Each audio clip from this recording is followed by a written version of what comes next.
Hi, and welcome to today's presentation where we have the pleasure to present GomSpace. To help us through today's presentation, we are joined by CARSTEN new CEO in GomSpace. Today's topic details on the current rights issue with preferential rights for the company's existing shareholders. We will also look at the overall investment case.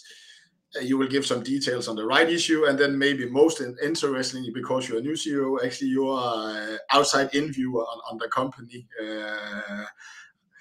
You can always ask questions as usual in the box down below. Today will be in English. We had a Danish presentation, so today we are if we have foreign investors, but do ask both in English and Danish. I will try and translate to the best of my ability.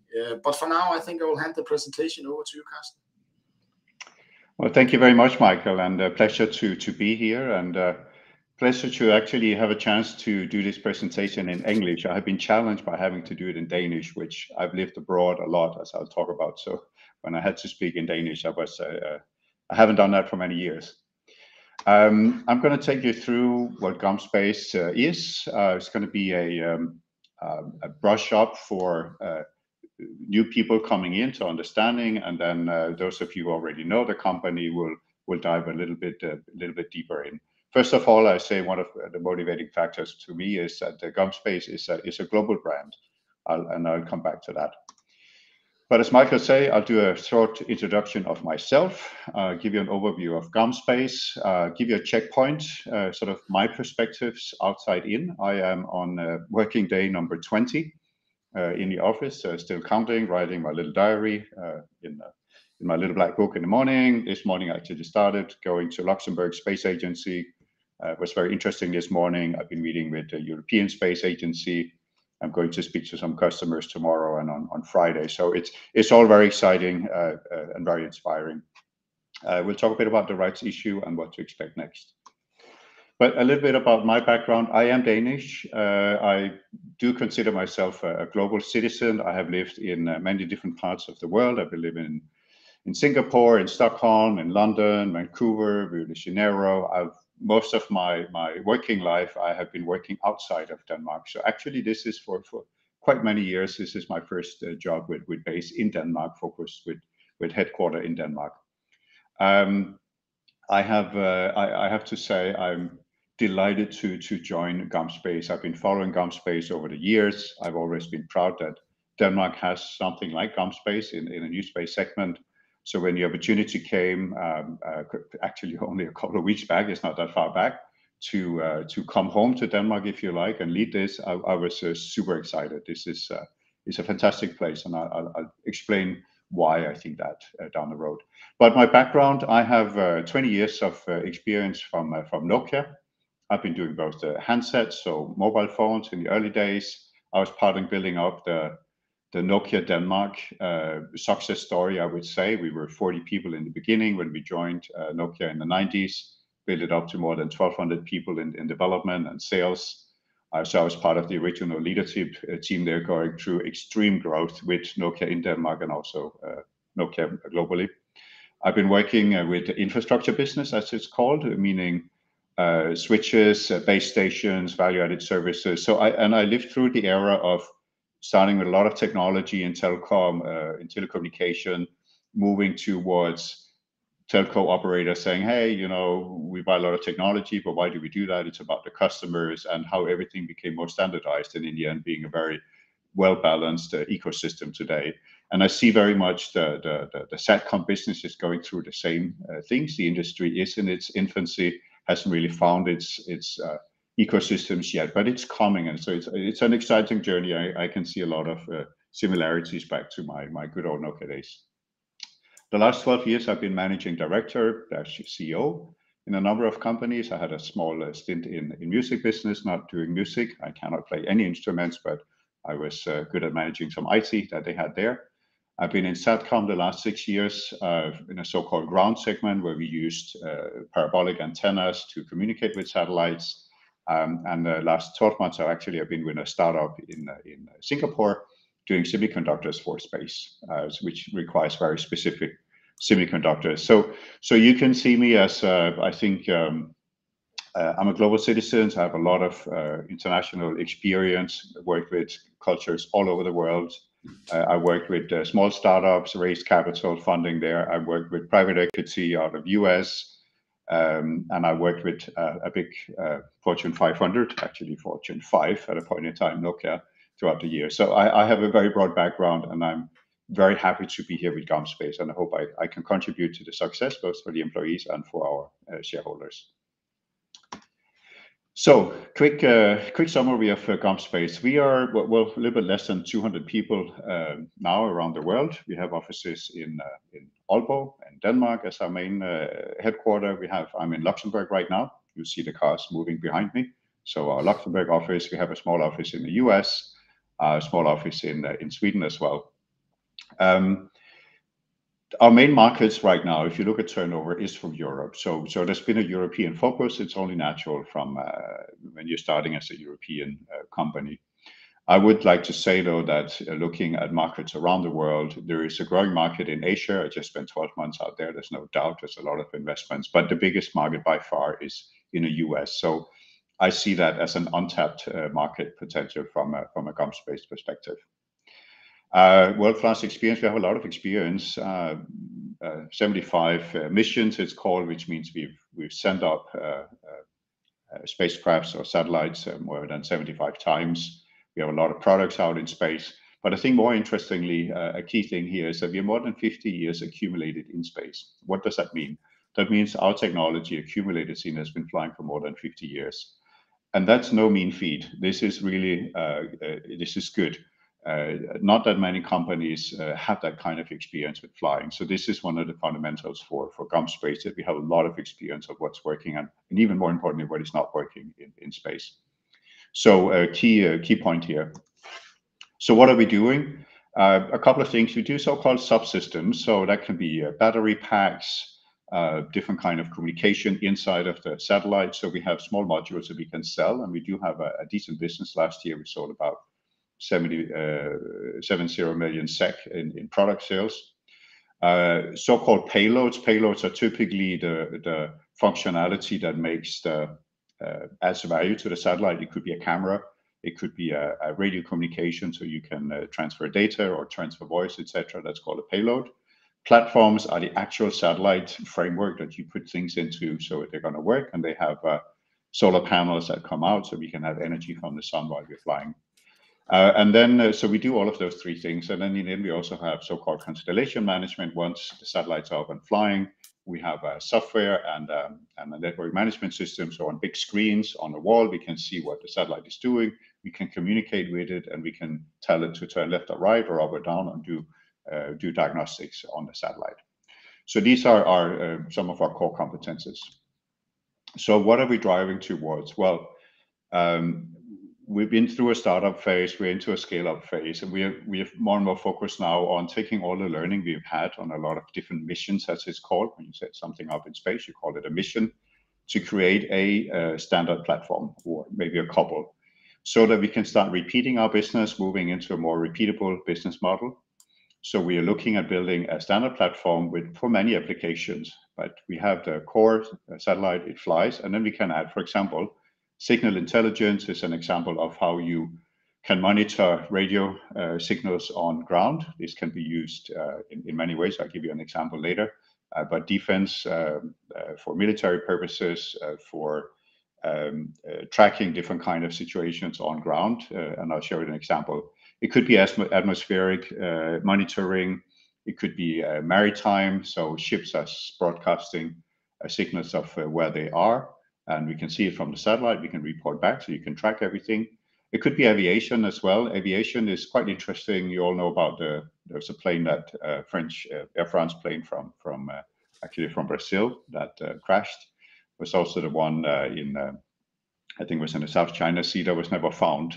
Maybe some wreckage was found. We don't know what happened, but you can't always monitor the airplanes where they're flying when they're over the big oceans. We can via this system here. So this is another application that I think is going to grow. It can be simple communication, voice or data. Typically it's data today with a digital voice on top. And there's also something called SAR. SAR, this is sort of a radar that can take pictures through clouds, as an example. So there are loads of examples of where this can be used. And in the end, it's not so much about the satellite in itself. It is, of course, what the satellite can do and what is the business case behind it. So this is what we're driving towards. I'll show you a couple of examples of current missions and also upcoming missions. We have an example with a platform. It's a satellite for Colombia, for the Air Force in Colombia. We're actually sending that up. It's supposed to go up this morning. I think for weather reasons, it was delayed until tomorrow. So there's going to be a launch. We send up 2 satellites. This is for basically for the Colombian Air Force for monitoring of Colombia sovereign territory. They are using it for different purposes. There's one purpose, it's not exactly what they're doing today, but an example that explains what this signal intelligence, so that we can see radio signals, is that they have a small issue with drugs down there and smuggling and production. And actually, those drug lords are getting pretty good at hiding themselves, so you can't see them on a camera. But what we found out is that they always speak on a walkie-talkie or have some kind of radio signal because they communicate. We can actually see from space, we can pick up and say, there's somebody over here. And if it's in the middle of the jungle where nobody should be, you have a good idea that, hey, there's probably somebody there who we'd like to talk to. So this is an example of what this can be used for as well. We have another platform for maritime surveillance with Unseen Labs. Unseen Labs is our long-term, one of our best customers. We've grown up together with them. They're doing something very cool for the French government, who is monitoring fishing boats between UK and France. You're all probably aware that there's this agreement of who can fish where and how much. And normally, fishing boats have something called an AIS system. They're sending out a signal so you can see where they are. It just so happens that once in a while they don't want to be seen, so they're turning off that signal, and actually then you cannot see them. You don't know where they're sailing. But because of our equipment, we can still see it because they always have a radio going, they have a radar, they have some other technology on the boat that they're using for their fishing. So we can actually see where they are, and Unseen Labs is using that. So the French government can spot if some fishing boats are not where they're supposed to be. So you can see already there's a very good business case driven here by both economical and political purposes. And by the way, we also here we are sending up our 9th satellite with this company in the next coming days. We have a couple of missions with ESA, European Space Agency. This is the European version of NASA, North American Space Agency. One is for climate monitoring that we're building right now on a mission, and another one is so-called deep space, where a satellite goes even further out than we normally do to do scientific experiments, for example, trying to land on an asteroid or monitor the behavior of an asteroid. So these are more so-called scientific. The last 2 ones are more scientific missions that we're doing together with ESA, and to the left side, it's more commercial oriented. So we have both. Okay, outside in, 20 days into the job, let me give you my view on GomSpace and the industry. So take it as my view, and I understand eventually you want to hear what I'm going to do about it. But first of all, status check. When before I took the job, like I said, I knew GomSpace. I did some due diligence, and of course looked at where are we. There is no doubt, those of you are existing investors, GomSpace has been through a turbulent time. Last year's financials that you've all seen are public are not great, and obviously there's an element of a turnaround situation here. But I'll get back to that. But first, so my check was: do we have the technology and do we have the people? And I said yes, absolutely. It's very clear that we have the people to do this, and we have the technology. We have 50 years of flight heritage, as it's called. It counts for something. I've been doing a startup, as I said, out in Singapore. It's damn hard to be a startup and trying to get into space because nobody wants to buy your stuff unless it's actually been in space. GomSpace has been there for years. Do we have a growing market? Very simple check. Yes, absolutely. Markets are markets. I'm saying that we're growing with about 19% from 2.8 million to 6.7 million by 2026, I believe it is, or 2027. So that's good. Check. Global brand, yes, absolutely, and it truly is a global brand. GomSpace is known everywhere, and I've also been working a lot with branding. It's not easy. It is not easy, and just a proof of that, if you look at the upper right-hand side of the slide, there's a company called Markets and Markets. They do these analysis and forecasts, etc. And they say within nanosatellites or small satellites, here is a list of the 20 most sort of dominating or prevalent players. GomSpace is first. Then comes Lockheed Martin. They're big. Some of you know them. L3 Harris, they're a huge defense contractor in the US and integrator. But GomSpace comes first. I checked, is it alphabetically sorted by name? No. Is it alphabetically sorted by country? No. So why is GomSpace first? It's not a coincidence. It's because it's a very well-known name in the industry. So for me, this is really important because this is not easy. So we have a name to work with, and people know us, and then we can get messages out in the market. So check. Customer evolution, certainly it's there. We've been working a lot with space agencies, with especially with the European Space Agency. That's good. That's how you, as a startup, you take your, you get your learnings, you get funding for missions, you get your satellites up and flying, technology up and flying, and you get the experience. And now we're moving into the commercial space. And more customers that can see a business case. We're also moving into defense. There's a lot of usage cases here as well that we can work for. So this is really a key. Now financially, we can look at it and say, well, you know, on the top line, it's been okay. We've had a CAGR of about 24% over the last 6 years. It's not bad. Top line is growing. Profitability difficult. So my view on that is that you go out, you start as a startup, you get some funding and you build it up and you get bigger. And usually investors, especially in this industry, are okay that we're losing money. It's normal. You do that for the first many years. But at a point in time, of course, you need to make money. I think when the company here was listed in 2017, 16, 17, it was okay to work years without making money. We need to build our heritage, learning, etc. But I think, and I acknowledge that now the company sort of 6 years into being listed, 10, 12 years into being a startup, we need to start seeing a change. It's called crossing the chasm from being a startup to being a scale up to being a going concern. And this is what I'm looking at. This is what I found very exciting. We have all the baseline to do it. We just need to cross that chasm now, going towards a more sustainable, profitable business. We still need to invest more, and there's no doubt about that. But that doesn't mean we cannot go into a more profitable direction. So this is a key thing. So yep, a couple of last year was a bad year for GomSpace. Am I worried about it? Not really. It's okay.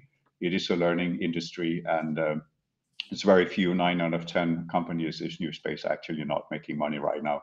It's not an excuse. It's just to show that this is not an industry yet where everybody's making money, but it will come, and I think GomSpace has a foundation to do that.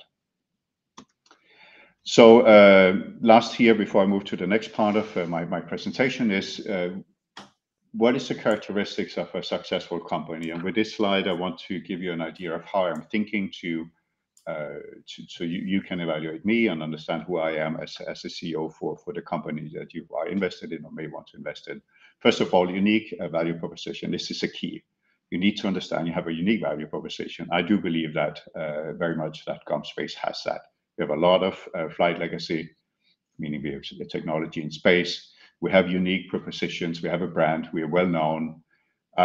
What our change now, where we have had a lot of things that we're good at, we're going to focus on what we want to be best at and where is the biggest market opportunity. So we are refining our unique value proposition by focusing. You need to be more customer and market centric. This is characteristics of a successful company. Know your customers, understand your market. Again, GomSpace is an engineering company. Of course, it's an engineering company. This is about engineers building cool stuff for space that's difficult. So yes, of course it is. And now it's time to move it a little bit further. We will always be an engineering and technology company, but we can also start changing more towards a customer market-driven approach, looking more for what are the drivers in the market we want to focus on rather than developing more and more technology. We know how to do it. Now we need to focus it. A solid vision, there is already a 2030 vision out there. Some of you have seen it. I'll get back to that at a later time, not today. But of course, you need to have an idea of where you're heading. So that's clear. Flexibility, this is really, really important. Many companies, startups, scale-ups fail if they are not flexible. And by that, I mean adapting to the space you're in. It's new space era, it's new technology, it's new explorations. If you think that you can nail down the recipe for success from day one and just stick to that, you fail, and most companies do. So you have to be willing to reinvent yourself on a regular basis. GomSpace is probably at a point in time where we need to reinvent ourselves a little bit.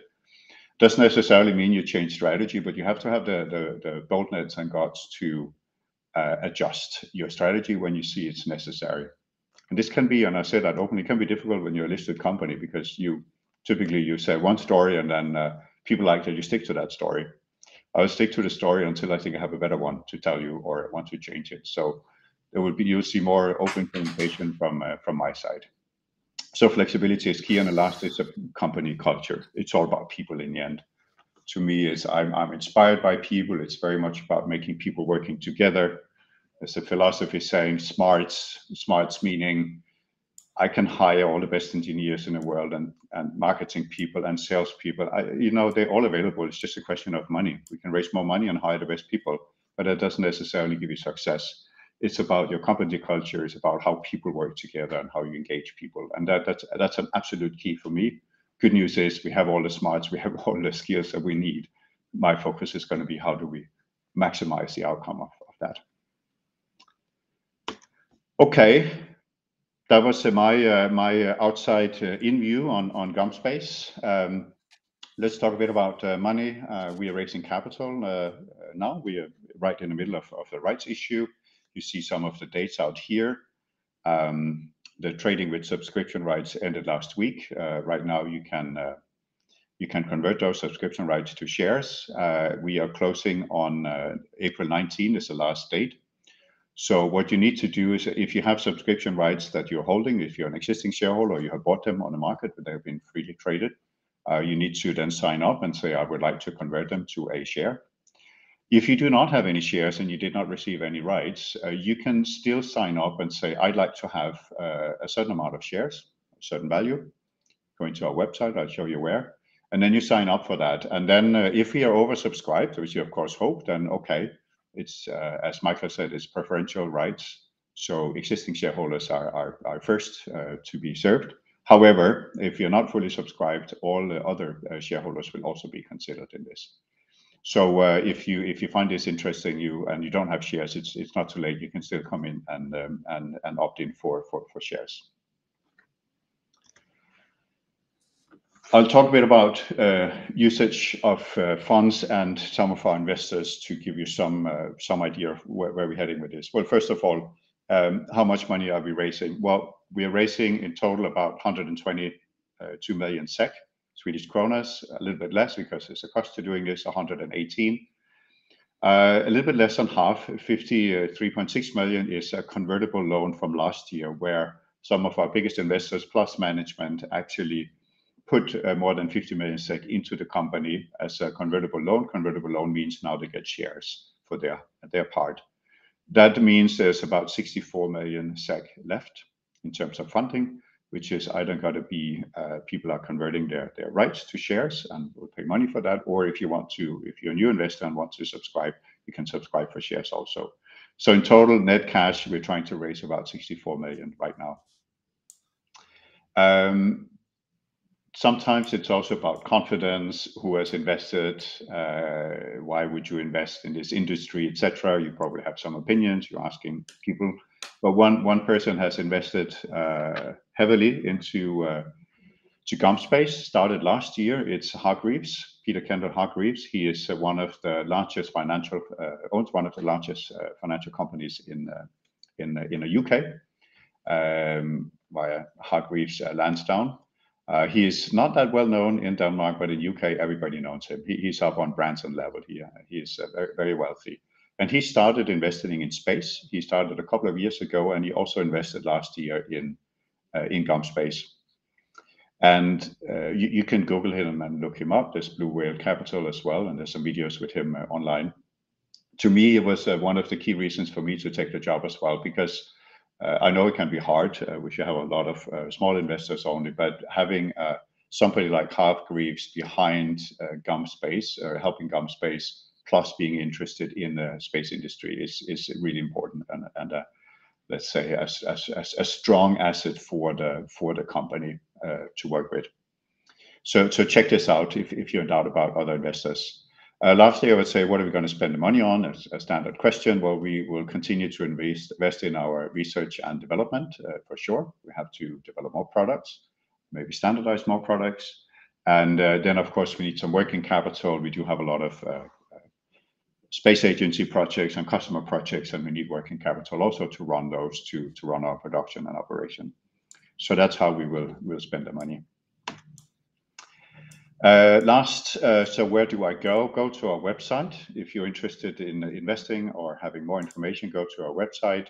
There's a point called Investor Relations, and you pick Rights Issue 2023, and then it will guide you through how to get the prospectus and how to get more information about how to join here. Then I would say last, for new investors, you say, why does he say that? Other old investors might understanding my commitment right now, and I know you want more from me. What are you going to do about it? We'll talk about that. But what I can commit to is you will have more clarity from my side, and you will have more communication.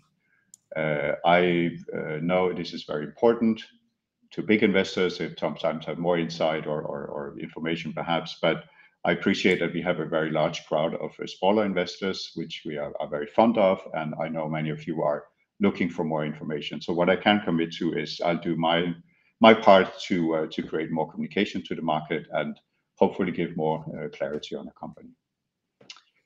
So with those words, I hand it over to Michael for questions. Perfect. I have one question to start with, Carsten. You know, you said you had 70 million in product sales, and I do understand you're an engineering company, and I do understand that the value creation is in creating, you know, the total systems. But have you ever considered, you know, really focusing more on that and letting the other people do the difficult part here to start with, and then actually you sell your big knowledge and your technology, in which you have proven works in space, you know? So yeah. So a little bit of an open question. Now we have this outside interview. Yeah. So whether you thought about that, actually, you know, that could be, you know, you don't take the project risk. You simply could make very, very strong standardized products others can use and sell that. Absolutely. No, Mike, I never thought about it, so maybe I should hire you. No. I know you thought about it, but you're thinking about it. Yes, I am. You see too much value creation, you know. You're spot on. I thank you, Michael, for asking that questions. Yes, absolutely. I would formulate it more in the terms of repeatable business models. It's very clear that if you do only projects and every project is different, creating a more sustainable cash flow and business is difficult. But it is what you do in a technology company. In the beginning, you take all of those projects to learn. And you're absolutely right. Yes, we will focus more. And we have communicated that in the Vision 2030. We'll focus more on building a product business because it requires less effort to maintain. Once the sale is there, you run it through production, you have a decent gross margin. So absolutely, and I see that as a bread and butter thing that we are building up, and as part of our Vision 2030. So yes. Perfect. And I think the next question also goes in that direction. You know, 2 seconds. I just need to get to the question. So while you find that, I can finish the other way. Does that mean we will not do projects anymore? No, we will still do projects because that's how we will scale the business. But yes, we need a more healthy product business as well. And then why are you sure that customers will seek more standard solutions? Are you seeing your competitors go the same way? You know, if they go the length, you know, and you know that poses risk. As we've seen as losing money, but if you are going this way, and your competitors stay the same route, right? Is that a problem, or do you expect the whole industry to move in this I'm direction? fairly confident that the whole industry will go towards that. Whether it will be industry standards with, like in telecommunication, where there's a standard for everything, so everything works together no matter what brand you buy. There's probably some time to go there. But when I say for now, for us, more standard platforms, which means we have a number of platforms that we sell. We have some products that are standard that we can repeat. That's quite a key. And why would it go in that direction? Well, because eventually it's about a business case. Somebody has to see a business case in the other end. It could be a commercial business case where somebody has to pay for this. So it has to be a service. The simplest one, or if you take OneWeb, is a communication service. We sell you data connection and you pay us, or SpaceX, we sell you some radio communication and you pay us money, and that pays for our operation, etc. We need to get to that point. And remember what I said in the beginning about this early days of telecommunication. It was all about the latest, coolest technology, space station. Now we own Nokia, or now we bought Ericsson, and branding. But in the end, it doesn't really matter because it's generating the same functionality. What really matters is that, does it work? Can you get it safely into space? So yes, I do predict that while there are some who wants to have a lot of technical specifications, we will see a move towards, if you can ensure launch and you can develop an application that has a value, either commercial value or maybe a government value, fast and reliable, that would absolutely be a competitive parameter. And then there will always be somebody, like we're actually doing right now, who's shooting for deep space. Okay, but for sure, it's going to go in that direction. Nobody can sustain to spend this amount of money and keep losing money over time. It has to turn. Yeah. And then there's a question here. We recently saw that Virgin Orbit went bankrupt. Does that have any influence on your business regarding payload cost or delays? Do you have any? I think when I seen you have used SpaceX to launch, or your customers that you have. So, any thoughts about whether it has any influence on your business, and I guess the payload cost means something for you, right? Because the cheaper it gets shooting things up to space, the more attractive you get. I guess that's kind of pretty simple. So, any thoughts about this Virgin Orbit? Well, it doesn't impact our business directly in any way right now. But I think it's an interesting observation that yes, the cost of launching has gone down tremendously, and that's also why it's opening up for more applications. But it still means that then you don't want to increase the price of a satellite. You actually want to still keep it at a very good price point, which is what we can do, especially if we repeat the business. I think it was nice to see that. Fail, but I don't know if it was fail fast, but Mr. Branson went in and help Virgin Orbit to sort of get back on their feet again. So no, I don't think it has an impact. Maybe it's going towards being a bit more cautious about also being able to make money. And now if you dig into it, there were some technical challenges. Also, their business case is built on launches, and if you fail a couple of launches, your cash flow might drain out, which is, I believe, what happens, without being an expert on the case. But it just shows that things still have to make sense, and that's what we're working on. Then there's a question here. What are the most important priorities for you, both in relation to you as a new CEO and regarding to the expected new capital? I know you don't put your 100-day plan in front of us today, but if you just mention some of the few points you want to go in and look at, and maybe also looking at the capital, where do you want to go with that? Yes, of course. I think, in a few words, I think it's on the screen right now. Clarity is important for me. Clarity is important for me internally, that we make it very clear as an organization where we're heading, what changes do we need to do, and I'm communicating. I've told my team studies show that you need to repeat the same story at least 7 times. And I think we are only on number 6 in terms of investor meetings, so maybe I need to have 1 more. So clarity is really important. Where are we now heading with this? We have all of this learning. I think financially it goes without saying. You saw the results last year. We are raising some capital now. We did get money from European Investment Bank, so that's okay. But of course, stop the bleeding is perhaps a very strong word, but we need to stabilize it a little bit because it makes it difficult to execute a strategy and a plan if you're constantly gasping for air and cash. So I'm going to have very much focus on that. So we will execute on our long-term strategy to 2030 for sure. Right now, I'll take a small time out to find out what are the stepping stones going forward. So that's very important for me, and I will communicate about it. Perfect. Then there's a question: how much does the Hargreaves family own of GomSpace? Today, I believe, maybe sure about the numbers. So I believe it's about 19% before this rights issue. So what it will be after the rights issue is hard to say. That depends a bit on how it's going. But obviously, he has a big share in this convertible loan of 53 million SEK that's now being converted to equity. So that's probably going to increase his equity share a bit more.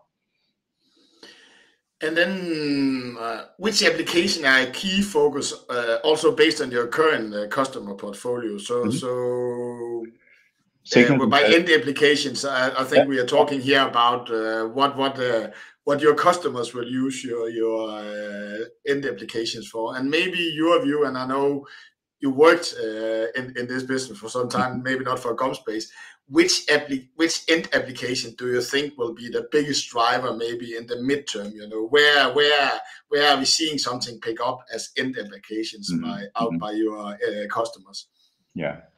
So I would maybe start by answering for GomSpace. What I see, we actually have a number of applications. If there's one I want to highlight, is the so-called signal intelligence. Signal intelligence is this thing that we can pick up on radio signals on ground.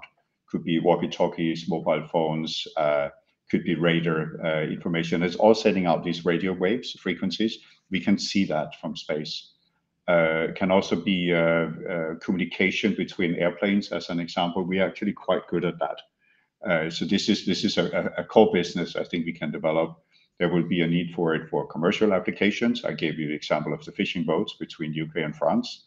It will also be the so-called sovereign nations. Even though we are NATO and we are in EU and we're trying to come together, and the current happenings in the world are bringing some of us closer together, we still want to know more about what's going on within our own boundaries, and that is signal intelligence is a key thing. From a more outside in, a lot of the things that are happening now are in Earth observation. There's some other companies, I'm not sure we'd call them competitors, I would call them potential partners or new space players together with us, is in the Earth observation, where it's not so much about taking a picture. We're getting pretty good at that, but what do you do with that information about Earth? This is for sure a growing market. Insurance companies, banks, all the information you can dig out of that. I can give you one I thought exciting example I learned in Singapore that I never thought about. I met a guy. He's sailing. He's moving sort of iron or metal, scrap metal, basically is what it is. He's moving it from different places from where it's located, putting it on a ship and sailing it over to a place where they could make something out of it. His biggest challenge was he didn't know where to send his boats. So he's trying to get a different kind of information. He found out that if he use actually Earth observation, he can see the size of the piles in different parts of the world. And through that, he can direct his ships for the most efficient ways. Where do I go next? Simply by using actually pictures from space. I thought it was pretty exciting. So you can see the size of the junk piles, basically. When it's big enough, it's worthwhile sending a ship. And you can also measure actually the production capacity in different parts of the world, so he knows where to sell it. Who had thought about that? So this is what I mean. There's a lot of these new applications will come up, but it has to be a business case behind it, unless it's government and military, which is a different thing. And I think we'll see more and more as the reliability goes up and the cost goes down. Perfect, Carsten. I think we went through the questions and you gave your presentation. You mentioned it. We haven't talked so much about all the details, but there's a video on your investor site that will tell you what to do as an investor, so you can go look at that. If you want to look at earlier presentation or our one pager, there's on Inderes DK, there's also your site. If you search out GomSpace, there's some more information. And of course, as it has been a rights issue, there's a prospectus also, that Yeah. if you want to have the real deep details on this one. So thank you to you, Carsten, for taking us through, and thank you to the audience for asking questions and spending the time here with us. So may everybody have a nice day. Thank you, Michael. Thank you, audience.